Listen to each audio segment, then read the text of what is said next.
I'm really grateful for this. It's a great opportunity for me to be free again. Working in a Michelin star, I think it's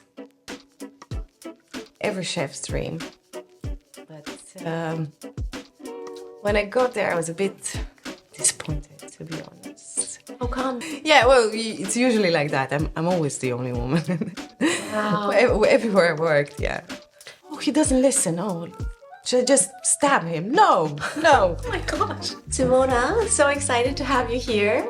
I was lucky enough to obviously experience your delicious cooking the other day. Thank you so So much. very excited to see you again and actually learn a little bit more about you. And I think the first question is, can you tell me a bit about your background and how you became a chef? Sure. Thank you for having me. So I was always passionate about food, but I actually studied to be a teacher. Wow, I didn't know that. Yeah. What type of teacher? A Romanian teacher. Yeah, language. Like Romanian Yeah. language? Yes. Wow. Yes. And then when I was about 20, I thought I probably need to learn about cooking more. So I signed up to a cooking school back in Romania. And then I worked there as a chef for a few years. What was the realization I wanted to learn about I cooking wanted a bit to make more? a soup and it didn't come out very nice. So I was like, I need to properly learn how to cook. And was at the time cooking something that you already enjoyed doing? Yes, but I wasn't. I like to watch a lot of TV shows about cooking, and I always wanted to have my own TV show, hopefully one day. Yeah. And yeah, and then I realized I don't really know too much, so I have to study this and go to a cooking school. And that basically was your first step to Yes. changing your career. Yes, So exactly. You went from being on a path to becoming a teacher Yes. to then exploring a cooking class and then Then I got a job as a chef, and then I enjoyed it ever since. wow. And do you ever think back and miss like the idea of being a teacher? Yeah, I think it's still in my blood, you know. I think I still like to teach people about everything that I know, you know. If I have some knowledge, I like to share it with everyone. I am thinking we need to get you some cooking classes. All right. How do you feel about that? Yeah, why not? Yeah. Have you taught cooking before to others? Yeah, only to the chefs that I work with, yeah. Yeah. Is that so I something trained a lot of commis chefs, yeah. And is that something that you enjoy? Yeah, sometimes it's a bit stressful, but yeah. I mean, you would like people to do things exactly as you do, but sometimes it doesn't come out like that. Oh, we can dig more into that in a bit. But before, I would love to know, what do you think is the best thing around being a private chef? One word, freedom. Yeah, I got to have my freedom back. So I'm not really stressing about the next day and setting up my alarm clock, which is great. I mean, it's so liberating. Yeah, I'm really happy. I can take time off whenever I want, and I don't have to ask for someone's permission to. I need to go on holiday, and yeah, I'm really grateful for this. Really, it's a great opportunity for me to be free again. Wow, Yeah. I love that. Thank you so much for coming up with this idea. Oh, I mean, honestly, the freedom thing resonates so much because I used to work in finance and I was in a job where I had to run to the toilet to make sure I'm back at the desk within a couple of minutes, just in case something happened. And I think what you're describing is the freedom of being your own boss or kind of being an entrepreneur, essentially. Exactly. And you decide kind of when to work, what needs to be done, and so on. And obviously there's more risk involved. Yeah. But also, yeah, you get to... It's more rewarding. You get to come here in the middle of the day. Yeah. Do a yeah. podcast. What I which do is on a Monday. exciting. Not much. Yeah. So it's great. Yeah, it's been great. And remind me, how long ago did you become a private chef? I think it was last year in July. So coming up to your 9 months. anniversary in a couple months. Yeah, 8, 9 months, something like that. And in those 8, 9 months, roughly how many events did you cook for? And was there any particular event that stood out to you as your favorite private chef booking? I mean, I was lucky enough to meet all lovely people, so they were all lovely, and I can choose one. If we had to force it. And don't worry, you don't have to choose my booking. That's okay.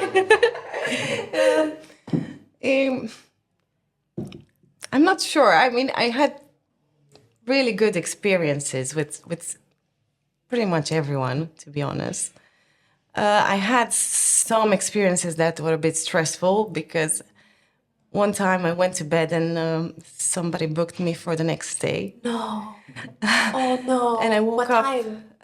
Yeah, I had to be in London by 6 o'clock, and I had nothing, like nothing ordered, no prep, nothing. So I woke up the next day and I had to do everything. That was stressful. Wow. that was a bit stressful. Yeah. I was like, oh, I need to go today. So you basically woke up and you saw that a booking had been confirmed. Yes. For a quote that you probably sent a while ago. Yes. Oh gosh, okay, that's something we need to look into. That was it was so much fun. I mean, But you managed to handle it. yes. What was the menu like? It was Italian menu, so I had to make fresh pasta, which, yeah, the pasta was a disaster because I normally freeze them a bit because I make this candy-shaped pasta, so I have to freeze them to keep their shape. Yeah. And I couldn't do that because I didn't have time, so they were a disaster. Oh. But other than that, it was fine. I bet they were. Yeah, I was gonna say, like, the client probably didn't realize how stressed you were about this, or I don't know, did you communicate with them about? I told them, look, this is a very short notice, but I'll try to make it. Yeah. So I did. Yeah. It was fun. And did they seem happy? Yeah. I mean, except for the pasta. Yeah. I mean, well done you for pulling that off.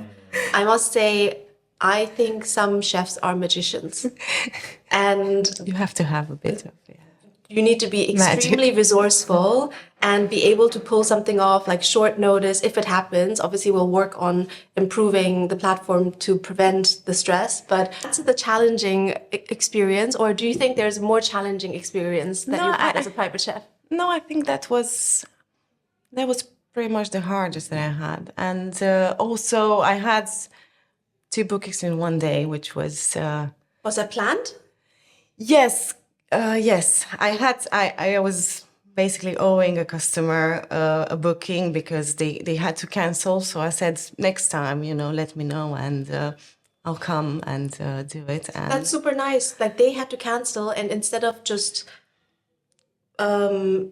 taking the money and yeah, no. you actually said that you will cook for them another time. Yes. That's super nice of you. Yeah, I mean, it wasn't their fault. It wasn't anyone's fault. Yeah. What were the circumstances?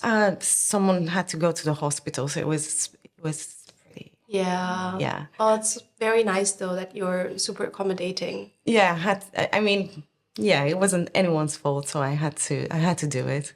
And then they wanted to book you on a day when I had already a booking, but luckily it was in the morning and the other one was in the evening, so I made it to both. That was a long day. And then having experienced that, would you do 2 bookings in one day again or try to avoid? If I really, really have to, I'm trying not to disappoint customers, because there are some specific days that everybody wants to book in the same day, and I'm trying to accommodate them, but I can always do that. I can't always do it. You need to understand what your own limits are. Yeah. I wanted to have like a good experience, not to like rush around. And I think when I booked you, what stood out is that I knew that you hadn't joined a really long time ago, but I saw that you had done already quite a lot of bookings and you had a lot of reviews. And they were so positive. And I can tell from obviously that you're going above and beyond to make the customer happy, that really is felt by them. And that's why they leave such amazing reviews. So very excited for you and what's yet to come, given it's not even been a year. Yeah, I'm really excited too. One of the top chefs on the platform so far this year. Wow, you've really done your homework. I didn't know that. That's very cool. And one of the things that a lot of chefs struggle with when they leave restaurant chefing and become a private chef is to work out their pricing and how to charge. Right. How do you approach the topic of pricing and and charging for bookings? So I roughly know how much a dish would cost because I've made them. I've set my menu, so I roughly know. Depends on the type of, if they want like a fine dining and the products are more expensive, then the price will go up, obviously. But other than that, I roughly know. I don't calculate it because I have it in my mind. But yeah, there's always profit, I guess. So yeah, it's been good like that. Do you have an example of when you said if it's fine dining, certain ingredients obviously cost more than others? Do you have an example of maybe one particular menu or dish that you might charge more for if it's X ingredient and less if it's a different ingredient? Yes, so if it's something like lobsters or oysters, the price of the menu would go up, obviously. Yeah. Yeah. What else? Like carpaccio, or instead of something like pasta or risotto, or yeah, it's a difference. The margin is very different. Yeah. Price is a lot cheaper than Yeah. obviously Yeah, of course. protein or other things. And when it comes to private chefing, I think one of the things that hold back some chefs is in a restaurant, you get a salary that is fixed and that is relatively secure, and you have predictability. Whereas as a private chef, you could say that there is more instability despite the freedom that you have. You Yes. don't have X amount coming into your bank account every month. How do you think about your earnings as a private chef over the past 10 months compared to when you were working in a restaurant? So I guess I was really lucky because in every month I managed to make my salary.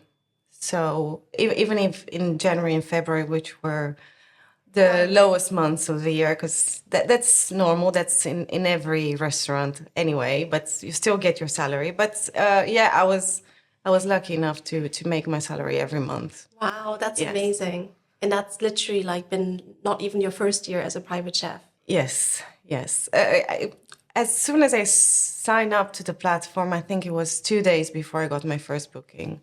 Wow, that is so quick. I don't know if I'm lucky or... I wouldn't say it's lucky. I think it's skill. I think when I received your quote, the way you addressed me, like the way you kind of sent the menu, and you had clearly spent time in looking at the request details and crafting a menu that was what I was looking for.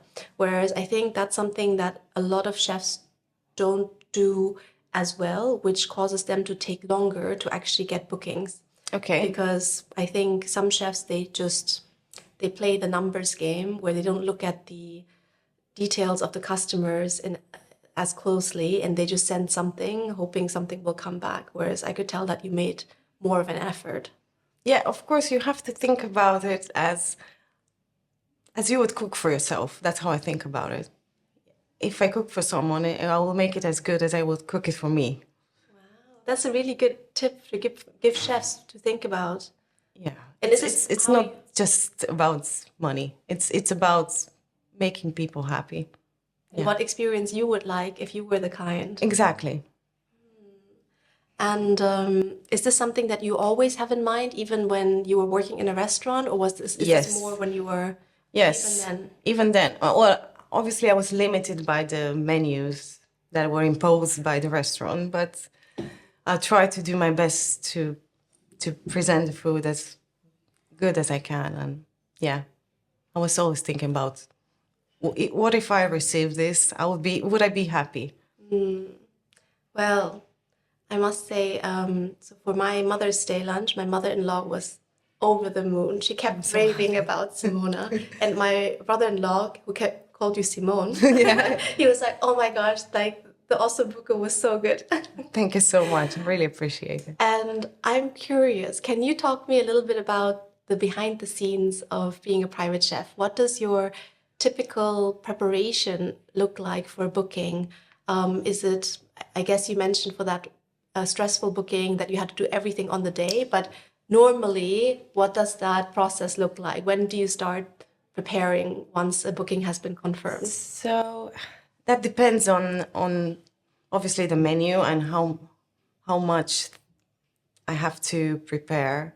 And I try to get my ingredients one day before so I don't have to go to the shop, but I always have to go to the shop because I always forget something every time.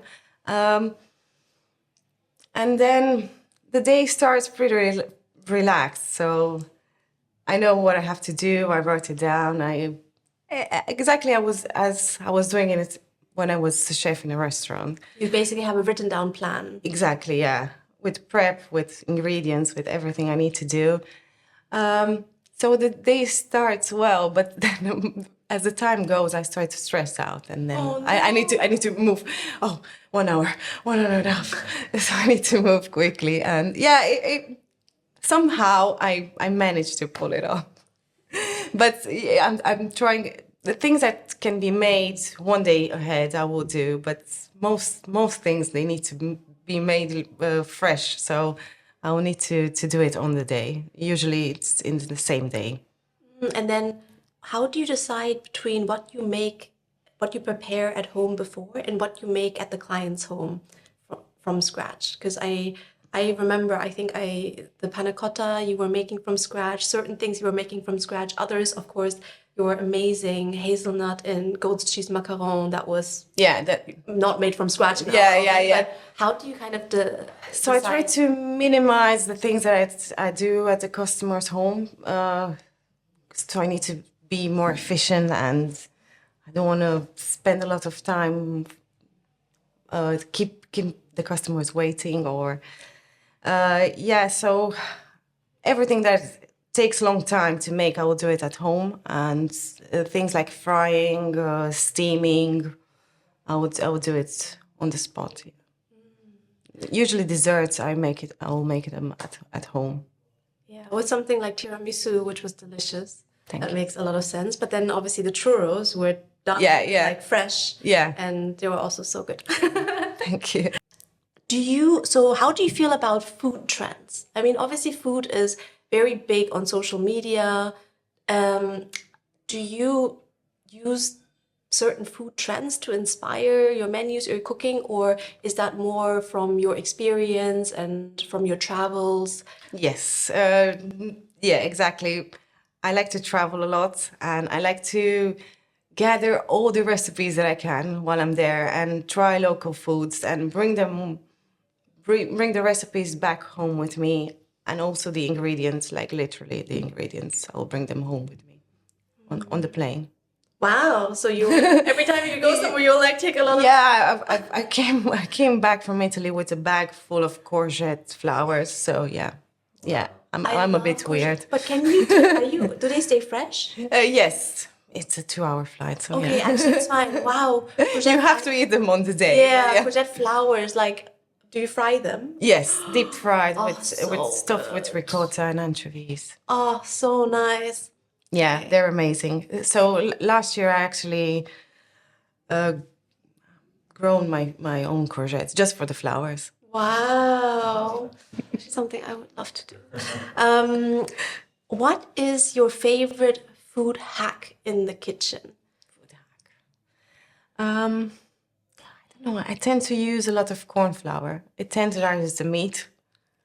Ooh. So yeah, the meat is so much softer if you use corn flour. That's so interesting. I didn't know that, but a lot of Chinese recipes will say like rub the chicken or the ribs or something in corn flour before you do something else. That's why. I never knew why. That's why. I thought it's for it to brown more easily, but it's tenderizing. Yes.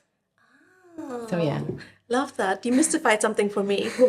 And what would you say are your top tips for someone who is looking to become a private chef? I think everybody is unique in their own way. So I think try to be different try to express yourself to food as much as you can.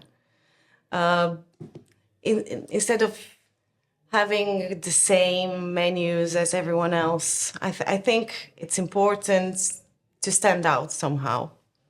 I think that's the most important thing. And also make sure you look at what the customers is actually looking for, and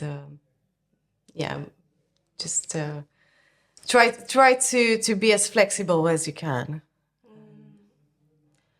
If there is actually a particular chef, is there a particular chef or culinary figure who has really influenced you, your style of cooking? My style of cooking, I think that's just me. I think that's, as I said, Very original. I mean, everything which is sometimes a problem, because everything I like to eat, I'll put it on the menu. That doesn't mean people like to eat what I eat, so it's a bit strange. But I just created my menus from my travels mostly. From my travels, yeah. And I think this is probably very personal to you because I believe you must have traveled very extensively. Because when I booked you for an Italian meal, and then I checked out your profile and I saw, wow, Pan-Asian. Yeah. And a lot of Asian cuisines that you're like are very specialized in. Yeah. And can you tell me a little bit more? Like, what is I know obviously you're amazing at Italian. What are your other favorite cuisines and what's made you specialize in Asian actually? So I worked really close with a Thai chef. And I never had Thai food before. And when I tasted it, I was like, what is this? This is amazing. I need to learn everything about this. So yeah, that's how it all started. So I really, really love learning about all the herbs and everything that Thai food has to offer. And I like making dumplings, and I saw the pictures of those dim sum or dumplings in your gallery are divine. Yeah, I like very colorful stuff, if you notice. But yeah, colorful and pretty, like, very girly. Sorry about that, but yeah. Very, very nice. So Thai, would you say is your favorite? Yes. It's there are flavors that I never experienced until a few years back. So yeah, it was such a revelation for me to taste it and then to be able to cook it. And digging a little bit deeper into Thai, let's say I wanted to book you for a Thai feast. Right. What dishes should I choose? What dishes are your signature Thai dishes? They're not mine, but I try to reproduce them as good as I can. So I would say khao soy, the chicken curry, with the crispy noodles on top. It's one of my favorites. So I actually make the curry paste. I for all the curries I make it. So it's everything's from scratch. So it's so much fresher and so much more fragrant. Fragrant. Oh God, sorry. I think it's just because we're like the water is running and thinking about the dish. It's hard to speak now. It's quite hard. It's hard to find my words. Yeah. So yeah, that's one of my favorite dishes from Thai food, and also papaya salad is one of my favorites. So good. Where do you source the ingredients? Is it easy to find? I've got my resources. Mostly I order them online, but I've got a shop near to where I live, so they've got like the best mangoes ever, and green papaya you can find, and even holy basil, and everything that you need pretty much for Thai food. Nice. And I not only saw that you are an Asian food expert, but also that you worked at the Hand and Flowers, a famous 2 Michelin-star restaurant owned by Tom Kerridge. Right. What was that experience like? I mean, Okay, so I worked in so many restaurants before, and working in a Michelin star, I think it's every chef's dream. But when I got there, I was a bit disappointed, to be honest. how come? It was not a pleasant environment to work in for a woman, I guess. Maybe. But very long hours for the chefs. They were working from 8 a.m. till 2 a.m. in the morning. Yeah. Wow. And I just realized so much effort for this tiny bite of food, you know. And it wasn't what I expected to be. And I was a bit sad about that because Michelin star was my dream. Yeah. It's But- so many chefs look up to that experience and work their way up in order to get that spot in one of the Michelin-star restaurants. But then it was a letdown. Yeah, I said, "Oh, maybe I shouldn't be a chef anymore." No. Yes. So I had to, I didn't work there for long, maybe not even a month. Wow. And then I had to take a break for being a chef. I didn't know what to do with my life after. Because I said, what am I going to do? This is not something that I was expecting. I was expecting to be excited and every day we're going to work, but it wasn't like that. It was, I just saw struggle and anger, and it wasn't worth it for food, to be honest. How big was the kitchen? How big was the team? It's about 13 chefs 13 chefs. on a shift, yeah. And how many were men and women? Just me. It was. You were the only woman in that in that kitchen. Yeah, well, it's usually like that. I'm always the only woman. Wow. Everywhere I worked, yeah. This is very interesting because recently, a few weeks ago, there was quite a lot of there were quite a few headlines around the media because I think Jason Atherton said that there is no inequality in the kitchen, and that it's as great of a space for a woman to work in a restaurant as it is for men. And a lot of female chefs spoke out against that with their experiences of how much harder it is for a woman, especially being the minority. And that really strongly resonated because at Yhangry, we are a female-founded business and we love to see female chefs doing really well and getting the freedom and enjoying the platform. What would you say are examples of the experience in that restaurant where you just said, okay, after a few weeks, I can't do this anymore? I believe people don't take you seriously if you're a woman. They don't take you seriously. In which way? I had so many times that, you know, even if a delivery driver will come, it's like, I need to speak to the chef. It's me. Oh.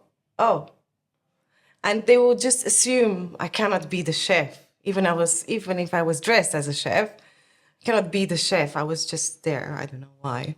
But yeah, I had so many experiences like that. Wow. Yeah, I think it is a job where you need to be strong, and yeah, it's a man's job. It is, to be honest. But that doesn't mean you can't do it if you're a woman. And I rather work alone many times, and this is perfect for me. It's always a competition in the kitchen. It's always, oh, I make the best that. I make the best. So it's always, I don't know. It's better to work alone, I guess. I'm so curious because you said that all of the restaurants you've worked in, or most of them, you've usually been the only woman. I wonder whether that dynamic, that competitive dynamic would be different if it was a kitchen which was not male dominated. But you don't have experience working in an environment like I'm not that. sure how that would be like. No, I don't. I think I met maybe 3 female chefs along my career, yeah, that I work with. Most of them, yeah, were men. And don't get me wrong, I met some lovely people and I learned a lot from everyone. But I met some not so nice people as well. So yeah, it was, the kitchen is a place where you meet a lot of people. Yeah. All sorts. Yeah, it's an experience. It's an experience. I mean, I don't want to go into detail, but I've spoken to a few of the female chefs that we have at Yhangry as well, and have heard examples of some discrimination and just bad language being used and just not nice instances. So I don't really want to go into that. But I must say, the first time I ever felt discriminated against as a woman was actually by one of our chefs.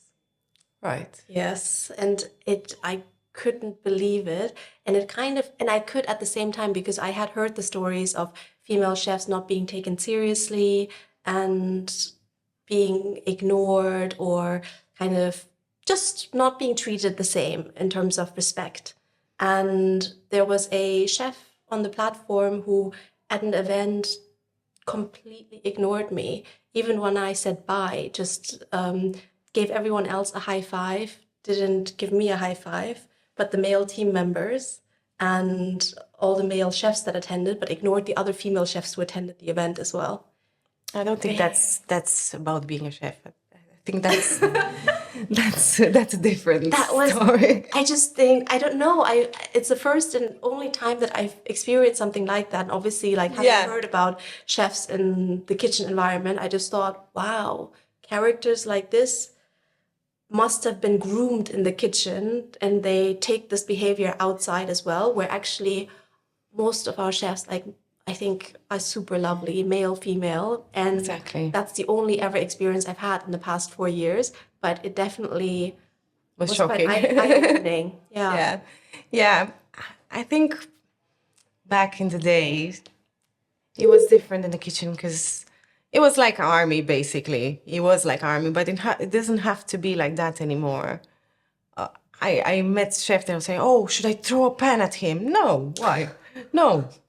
Oh, he doesn't listen. Oh, should I just stab him? No, no. Oh my gosh. Yeah, you hear a lot of stories from the kitchen, a lot of stories. But you don't have to be like that anymore because we don't live in that.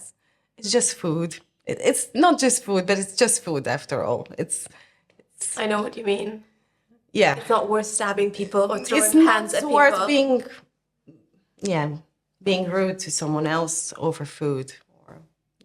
So I wonder, let's say you were to run Tom Carriage's restaurant and you were in charge, what are some of the things that you would do in order to improve the culture? Because restaurants are struggling to keep talent, and we are benefiting from amazing talent leaving restaurants and joining Yhangry full time. So it's not necessarily something I want to stop, but I'm curious from your point of view, having looked forward to your Michelin star kitchen experience as like a pinnacle of your career, how could they have kept you? How would you create an environment if you were in the position to keep talented people from each gender? Well, I think long hours should be something of the past, as you're too tired and stressed and angry, and you can't really perform so well after a long hour shift, or a double shift, or my favorite. I think that should be like maybe divide into a 6-hour shift, and then another team comes, another 6 hours. I think that would reduce stress. And also, people who need a weekend off one day. Very reasonable. Yeah. Everywhere you go, it's like you don't have any weekends off from now on. Yeah, great offer, thank you. And it's just the norm in the industry where everyone has to agree, Yeah. because that's what it's like everywhere. Yes, yes. So you go there knowing that, and it gets to your psyche. Yeah, after a while, it's really bad knowing that you go there and you won't see the light of the day.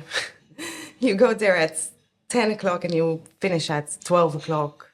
Yeah, it's a long, and people prefer to do something else, even not being chefs anymore, than doing that. It's just wasting your life, basically. That's what I believe. For me, it was like that. Yeah, I was lucky enough to have a normal job. So I was working 7 till 3, Monday to Friday, which I'm really grateful for. But in terms of menus, you're still limited, and creativity is limited in restaurants mostly. So it feels like part of solving the talent drain in restaurants is probably a structural shift to make restaurants a more attractive place for people to work if you still want to have a life. Yeah, to have more freedom and more creativity. Yeah, this is how you can do it.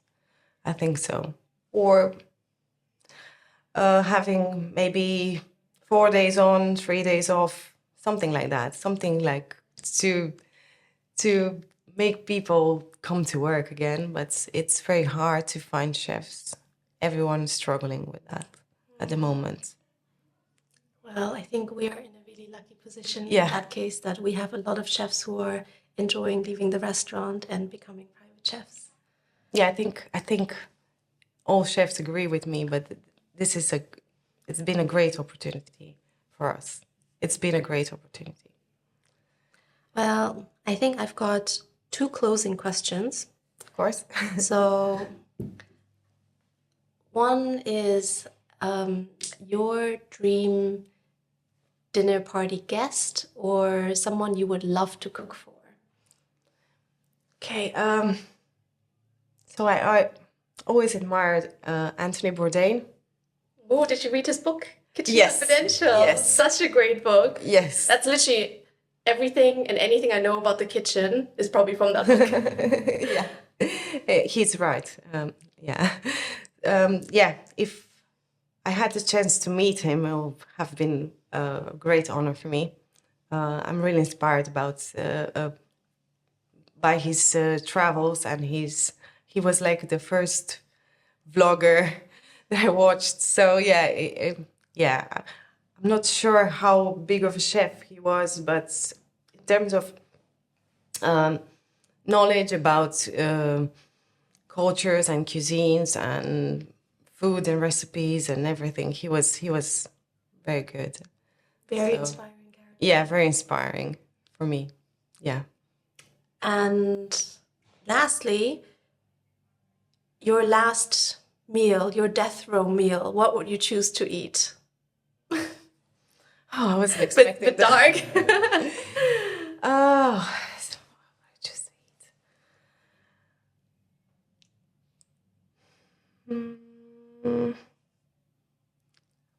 It's gonna be tripe.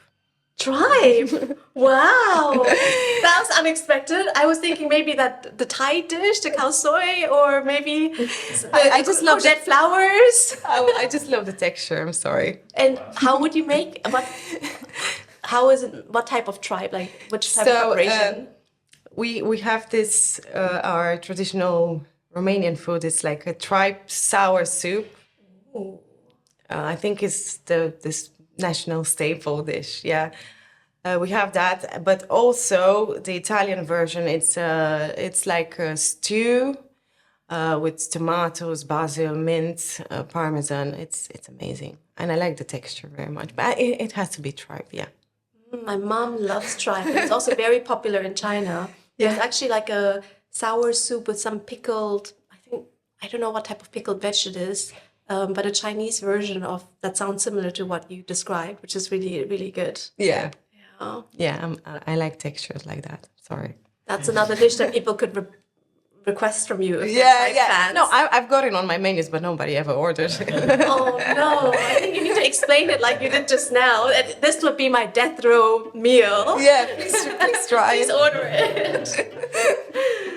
Maybe this will be the cover image of the of the podcast. Yeah. Well, I think that was my last question. Thank you so much, Simona. It was so lovely to learn more about you and really, really fun chatting with you. Me too. I hope I wasn't too awkward. The editing will get it out. Be magic in the end. Yes. Thank you.